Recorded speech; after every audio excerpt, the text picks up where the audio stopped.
आइए देखते हैं 1909, 1919 और 1935 का भारत परिषद अधिनियम, क्रिप्स मिशन 1942, कैबिनेट मिशन 1946 और माउंटबेटन योजना 1947 के बारे में जानते हैं। सभी परीक्षाओं के लिए महत्वपूर्ण है।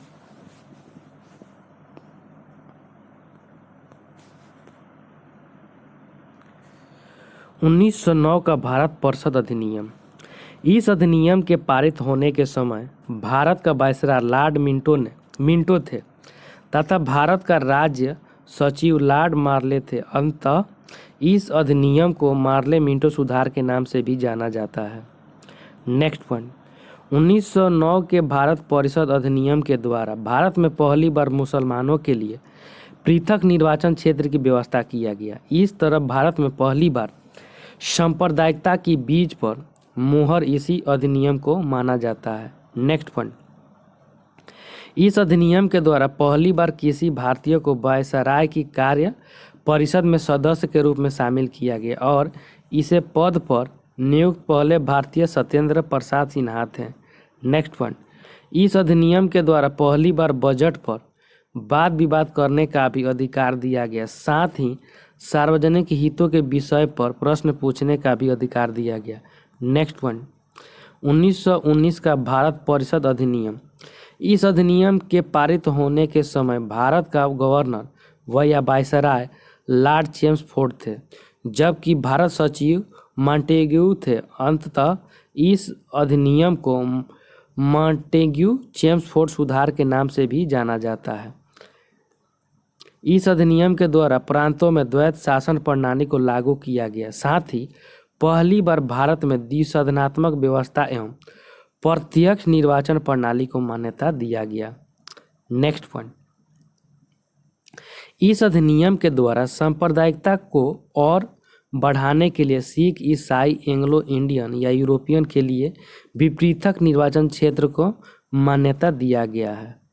नेक्स्ट पॉइंट, इस अधिनियम के द्वारा प्रांतों में आंशिक उत्तरदायी शासन व्यवस्था की नींव रखी गई और इसके अंतर्गत प्रांतीय शासन को दो भागों में बांट दिया गया। नंबर 1 आरक्षित विषय प्रशासन और नंबर 2 हस्तांतरित विषय प्रशासन। आरक्षित विषय पर कानून बनाने के लिए गवर्नर जनरल को कार्यकारिणी परिषद का अधिकार दिया गया, जबकि हस्तांतरित विषय पर कानून बनाने के लिए लोक मंत्री को उत्तरदायी बनाया गया। नेक्स्ट पॉइंट, इस अधिनियम के पश्चात एक वर्ष समिति की सिफारिश के आधार पर आम बजट से रेल बजट को 1924-25 में अलग किया गया। साथ ही 1926 ईस्वी में भारत में लोक सेवा आयोग पब्लिक सर्विस कमीशन का भी गठन किया गया। नेक्स्ट पॉइंट, भारत परिषद अधिनियम 1935। इस अधिनियम के द्वारा प्रांतों को स्वायत्तता दे दिया गया तथा केंद्र में द्वैत शासन प्रणाली को लागू किया गया। नेक्स्ट पॉइंट, इस अधिनियम के द्वारा प्रांतों को पूर्णतः उत्तरदायी शासन व्यवस्था चलाने की अनुमति दे दिया गया, जिसके तहत 1937 ईस्वी में निर्वाचन किया गया, जिसमें भारतीय राष्ट्रीय कांग्रेस को बहुमत मिला, किंतु 1939 ईस्वी में पुनः सरकार गिर गई। नेक्स्ट पॉइंट, 1935 के अधिनियम के द्वारा भारत में पहली बार एक अखिल भारतीय संघ की स्थापना की बात कहा गया, जिसमें राज्य को तथा देशी रियासत को अखिल भारतीय संघ का एक इकाई के रूप में मान्यता दिया गया। इसके अतिरिक्त केंद्र एवं राज्य तथा देशी रियासत के बीच आने वाले विभिन्न विषय को बंटवारा कर दिया गया और उसे 4 सूची बनाकर रखा गया। नेक्स्ट पॉइंट, इस अधिनियम के द्वारा 4 सूची की चर्चा किया गया है। संघ सूची, जिसमें 59 विषय को रखा गया। सेकेंड नंबर, राज्य सूची, इसमें 54 विषय को रखा गया। समवर्ती सूची, इसमें 36 विषय को रखा गया था। शेष विषय को अवशिष्ट सूची में डाल दिया गया, जिस पर कानून बनाने का अधिकार वायसराय को दिया गया। नेक्स्ट पॉइंट, इस अधिनियम के द्वारा दलित वर्ग, महिला वर्ग एवं मजदूर वर्ग के लिए भी पृथक निर्वाचन क्षेत्र को मान्यता दिया गया। नेक्स्ट पॉइंट, मुद्रा एवं साख पर नियंत्रण करने के लिए आरबीआई की स्थापना किया गया। नेक्स्ट पॉइंट, संघ लोक सेवा आयोग, राज्य लोक सेवा आयोग, संयुक्त लोक सेवा आयोग की स्थापना किया गया। नेक्स्ट पॉइंट, 1937 में संघीय न्यायालय की स्थापना किया गया। नेक्स्ट पॉइंट, यह अधिनियम भारत में पूर्ण उत्तरदायी सरकार की स्थापना में मील का पत्थर साबित हुआ। हमारे संविधान निर्माताओं ने संविधान बनाने के समय संविधान का लगभग 80% हिस्सा इस अधिनियम से लिया था। अतः इस अधिनियम को भारतीय संविधान का ब्लूप्रिंट कहा जाता है। हालांकि इस अधिनियम को जवाहरलाल नेहरू ने कहा यह दास्ता का एक नया चार्टर था एवं अनेक ब्रेक वाला इंजन रहित गाड़ी कहा। नेक्स्ट पॉइंट, अली जिन्ना ने इस एक्ट को सड़ा हुआ रद्दी की टोकरी में फेंकने वाला एक्ट कहा। मदन मोहन मालवीय बाहरी रूप से जनतंत्रवादी एवं आंतरिक रूप से खोखला कहा। राजगोपालाचारी ने द्वैत शासन से भी बुरा कहा। Next point, Cripps mission 1942। Cripps mission 23 मार्च 1942 को आया था। द्वितीय विश्व युद्ध के दौरान ब्रिटिश सरकार को यह विश्वास हो गया था कि अब भारतीयों की मांग को अधिक दिन तक टाला नहीं जा सकता है, जिसके फलस्वरूप 1942 ईस्वी में अंग्रेजी सरकार ने स्टैफोर्ड क्रिप्स की अध्यक्षता में एक मिशन भेजा, जिसे ही क्रिप्स मिशन कहा गया, जिसमें कहा गया था कि युद्ध जीतने के पश्चात भारतीयों के लिए संविधान बनाया जाएगा। संविधान का निर्माण एक संविधान सभा के द्वारा किया जाएगा, जिसका निर्वाचन प्रांतीय विधान सभा के निम्न सदन के द्वारा किया जाएगा। नेक्स्ट पॉइंट, महात्मा गांधी ने क्रिप्स मिशन को अस्वीकार करते हुए पोस्ट डेटेड चेक की संज्ञा दिया, जिसके बाद में जवाहरलाल नेहरू ने डूबते हुए बैंक शब्द भी जोड़ दिया। Next point, cabinet mission 1946। Cabinet mission 24 मार्च 1946 को भारत आया। त्रिसदस्यीय मिशन था, जिसमें मिशन का राज्य सचिव पैट्रिक लॉरेंस थे। लॉरेंस के अतिरिक्त स्टैफोर्ड क्रिप्स एवं एबी अलेक्जेंडर भी शामिल था। नेक्स्ट पॉइंट, कैबिनेट मिशन का मुख्य उद्देश्य भारतीयों के लिए सत्ता के हस्तांतरण का उपाय ढूंढना था।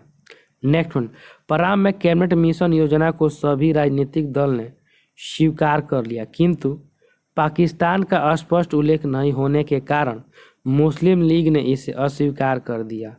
नेक्स्ट पॉइंट, कैबिनेट मिशन योजना के बाद संविधान सभा का गठन के लिए अप्रत्यक्ष निर्वाचन प्रणाली को आधार बनाया गया, जिसमें कहा गया संविधान सभा में कुल 389 सदस्य होंगे, जिसमें 292 सदस्य ब्रिटिश प्रांत के सदस्य होंगे और 93 प्रतिनिधि देशी रियासत के होंगे और शेष प्रतिनिधि चीफ कमिश्नर या मुख्य आयुक्त का होगा। नेक्स्ट पॉइंट, कैबिनेट मिशन योजना के आधार पर ही अंतरिम सरकार के गठन के लिए वर्ष 1946 ईस्वी में निर्वाचन किया गया, जिसमें प्रत्येक 10 लाख की आबादी पर एक प्रतिनिधि की व्यवस्था किया गया। इस निर्वाचन में कांग्रेस पार्टी को 208 सीटों पर सफलता मिली और अंततः 2 सितंबर 1946 ईस्वी को अंतरिम सरकार का गठन कर दिया गया। इस सरकार का अध्यक्ष लॉर्ड बेवेल को बनाया गया। नेक्स्ट पॉइंट, इस सरकार में निम्नलिखित व्यक्ति को प्रमुख पदभार दिया गया। व्यक्ति और मंत्री, जवाहरलाल नेहरू कार्यकारिणी परिषद के अध्यक्ष, विदेश मंत्री, राष्ट्रमंडल से संबंधित मंत्रालय दिया गया। सेकंड नंबर, सरदार वल्लभ भाई पटेल, इनको गृह मंत्री, सूचना एवं प्रशासन मंत्री और प्रशासन। नेक्स्ट पॉइंट, राजेंद्र प्रसाद खाद्य एवं कृषि मंत्रालय बनाया गया। जॉन मथाई उद्योग एवं आपूर्ति मंत्रालय। जगजीवन राम श्रम मंत्रालय। अरुणा आशापल्ली रेल मंत्रालय। आईआर चुंदगिरन वाणिज्य मंत्री। योगेंद्र नाथ मंडल कानून मंत्री। चक्रवर्ती राजगोपालाचारी शिक्षा मंत्री।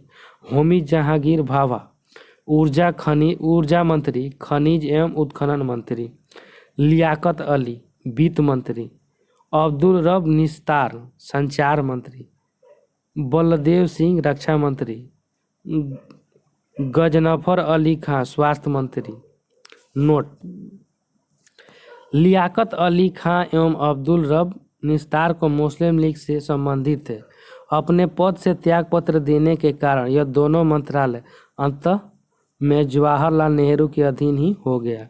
नेक्स्ट पॉइंट, माउंटबेटन योजना 1947।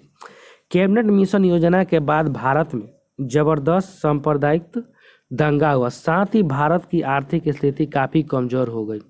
अतः तत्कालिक ब्रिटिश प्रधानमंत्री क्लीमेंट एटली ने सत्ता के हस्तांतरण से संबंधित योजना की व्यवस्था के लिए माउंटबेटन को भारत का वायसराय बनाकर भेजा। 22 मार्च 1947 ईस्वी को माउंटबेटन भारत पहुंचा और भारत के सभी राजनीतिक दल में मुख्य रूप से मुस्लिम लीग एवं कांग्रेस के बीच समझौता कराना चाहा और अंततः तक सरदार वल्लभ भाई पटेल एवं जवाहरलाल नेहरू को पाकिस्तान की मांग पर सहमति दिलवा दिया। नेक्स्ट पॉइंट, इसके पश्चात माउंटबेटन पुनः ब्रिटेन चले गए। 3 जून 1947 ईस्वी को भारत के विभाजन के संदर्भ में एक योजना प्रस्तुत किए जिसे ही माउंटबेटन योजना 1947 कहा गया। इस योजना के प्रमुख बिंदु निम्नलिखित था। नंबर 1, भारत को विभाजन करके 2 राष्ट्र पाकिस्तान और भारत बनाया जाएगा। सेकंड नंबर, पंजाब और बंगाल प्रांत का विभाजन वहां जनमत संग्रह के आधार पर किया जाएगा। नंबर 3, भारत और पाकिस्तान को राष्ट्रमंडल की सदस्य त्यागने का भी अधिकार दिया गया।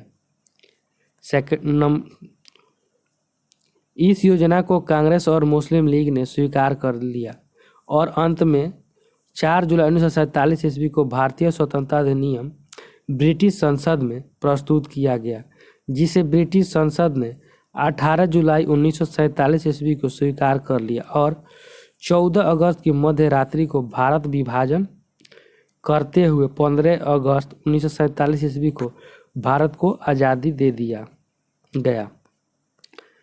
स्वतंत्र भारत का पहला मंत्रिमंडल 1947 सदस्य आधारित विभाग।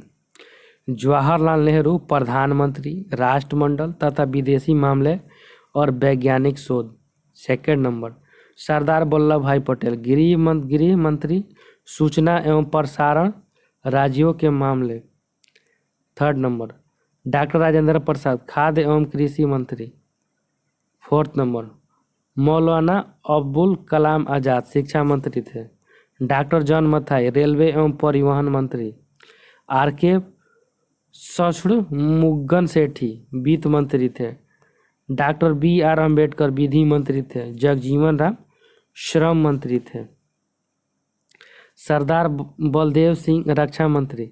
राजकुमारी अमृत कौर स्वास्थ्य मंत्री। C.H. भाभा वाणिज्य। रफ़ी अहमद किदवई संचार के क्षेत्र में। डॉक्टर श्यामा प्रसाद मुखर्जी उद्योग एवं आपूर्ति। B.N. गडगिल कार्य खान एवं ऊर्जा मंत्री। Thank you friends.